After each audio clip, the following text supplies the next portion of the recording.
Apakah kemudian pertemuan Presiden Jokowi dengan Capres nomor urut 02 Prabowo Subianto beserta beberapa ketua umum parpol yang mendukung dan mengusung Prabowo Gibran ini menandakan Presiden Jokowi sudah resmi tidak netral di Pilpres 2024? Apa implikasinya? Bagaimana juga implikasi ini pada kelancaran pesta demokrasi yang akan kita laksanakan sebentar lagi? Kita bahas bersama dengan Guru Besar Komunikasi Politik Universitas Pendidikan Indonesia, ada Profesor Karim Suryadi. Prof. Karim, selamat sore. Bertemu lagi Selamat kita. sore. Selamat datang kembali di Rumah Pemilu. Prof, pertanyaan pertama langsung. Apa ini semakin menegaskan bahwa Presiden sudah tidak netral di Pilpres 2024 ini? Ketemu salah satu calon, kemudian juga ketemu ketua-ketua umum parpol yang mendukungnya. Kemudian juga kita tahu statementnya sama terkait dengan debat. Silakan, Prof. Wah, ini tema yang paling serem, mengerikan ya. Kok berani-beraninya Karim ngomongin presiden gitu.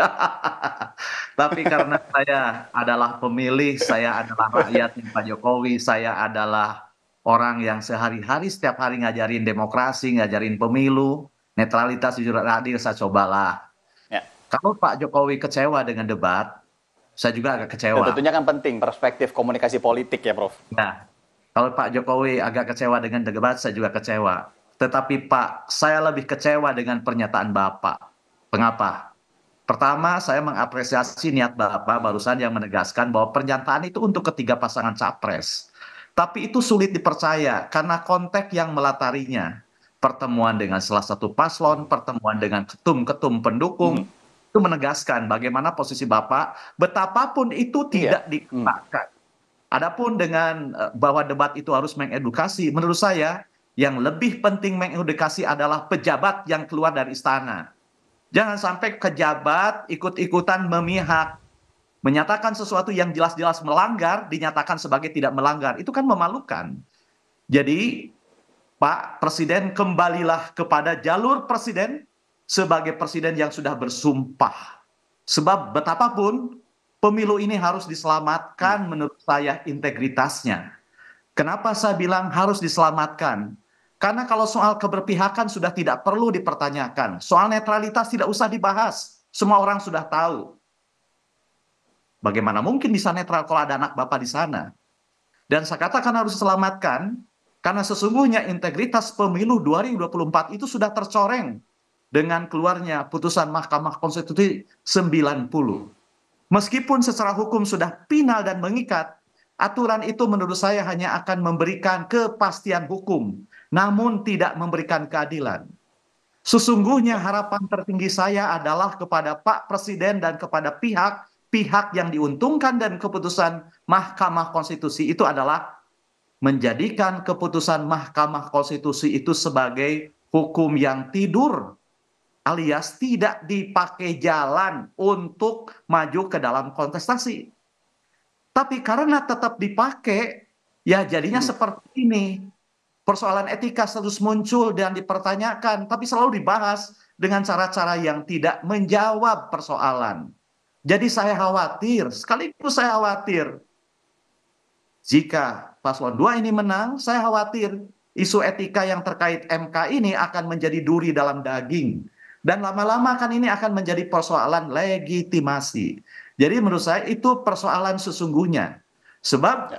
ini saya bicara soal fakta ya, biar tidak disalahkan. Ada hasil riset dari 121 pemilu yang diselenggarakan di 129 negara terhadap pertanyaan siklus bagian pemilu mana yang paling menentukan integritas pemilu. Mhm. Jawabannya ada dua. Yang pertama itu terkait dengan undang-undang kepemiluan atau yang terkait dengan pemilu atau yang terkait dengan pencalonan apakah memihak petahana atau tidak. Kemudian yang kedua terkait dengan keadilan akses media terhadap kandidat dan partai politik. Yang ketiga penggunaan kekerasan politik. Oke. Dan yang Mhm. keempat soal netralitas para penyelenggara negara. Nah yang pertama ini menurut saya yang menjadi masalah. Oleh karena itu, karena ini sudah terjadi, kita menolerir. Kalau saya menolerir itu lebih karena kalau ditunda itu akan jadi persoalan besar. Nah oleh karena itu maka menurut saya betapapun Ya. niat Pak Presiden mengomentari ketiganya menurut saya lebih baik tidak berkomentar. Soal hal-hal yang teknis itu. Saya berharap Bapak Lebih menjalankan baik tidak sebagai berkomentar. presiden Mhm. dan Prof, menjamin pemilu ini jujur dan adil. Hanya itu saja. Ya, Ya, ya, gimana? ya, Prof. Begini, banyak gestur-gestur politik sebelumnya yang kemudian dilakukan Presiden untuk menunjukkan bahwa sebagai kepala negara ia netral gitu ya, dengan kemudian mengundang ASN dan memberikan arahan, instruksi, kemudian juga kepada TNI, Polri, yang kemudian diteruskan ke jajaran-jajarannya untuk melakukan hal-hal yang kemudian apa harapannya bisa dianggap netral oleh publik juga. Tapi dengan statement, dengan gestur-gestur pertemuan kemarin, apa sih Prof implikasi ketika seorang kepala negara ini diduga begitu ya tidak netral dalam sebuah pemilihan umum? Implikasinya seperti apa kepada demokrasi dan juga penyelenggaraan pemilu secara umum, Prof?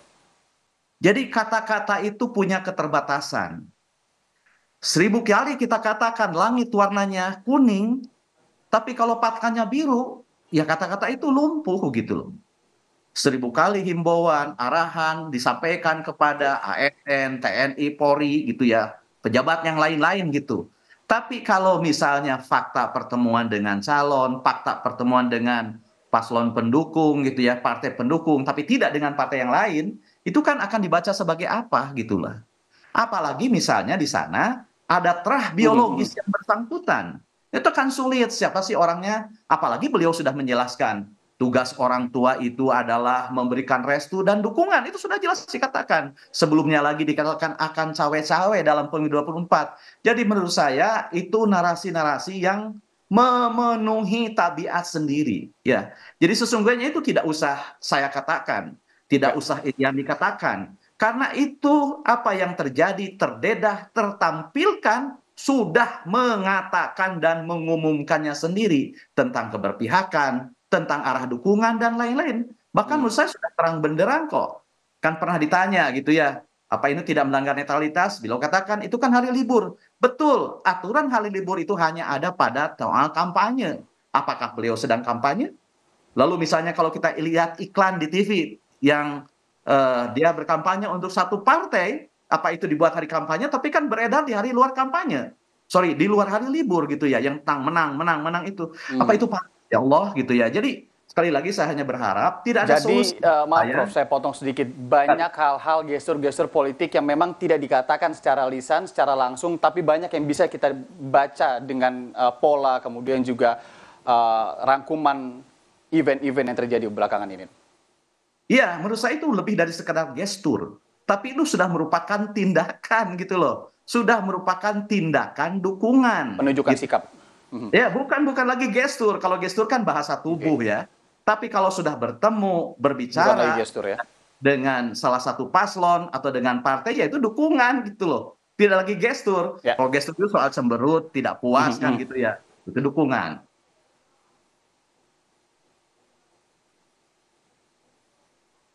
Ya, gimana? Oke, Prof, bagaimana kemudian Anda apa menilai semua ini kalau Anda juga memiliki apa hal-hal atau apa ya, saya bisa bilang imbauan mungkin sekali lagi pada Presiden mungkin Anda bisa katakan saat ini. Gini ya, saya teringat betul apa yang ditulis oleh SBY ketika dia menulis paper tentang cawe-cawe. Dan itu ditulis ketika SBY dan Demokrat masih bermesraan dengan Nasdem dan Anies Baswedan. Tapi sekarang tidak terdengar. Saya ingatkan kembali, saya baca kembali. Bagi mereka, ini di halaman 24 ya, di buku cawe-cawe Pak SBY. Saya kutip sebagian. Bagi Ya. mereka yang membantu dan mengawal Pak Jokowi, bantu dan kawalah secara benar. Setelah tanggal 20 Oktober 2024, nanti Pak Jokowi akan mengakhiri masa dharma baktinya sebagai pemimpin bangsa. Beliau akan menjadi orang seperti saya. Tentu beliau ingin mengakhiri jabat pengabdiannya dengan baik. Beliau juga ingin punya legacy dan Mhm. diingat dengan baik-baik oleh rakyat.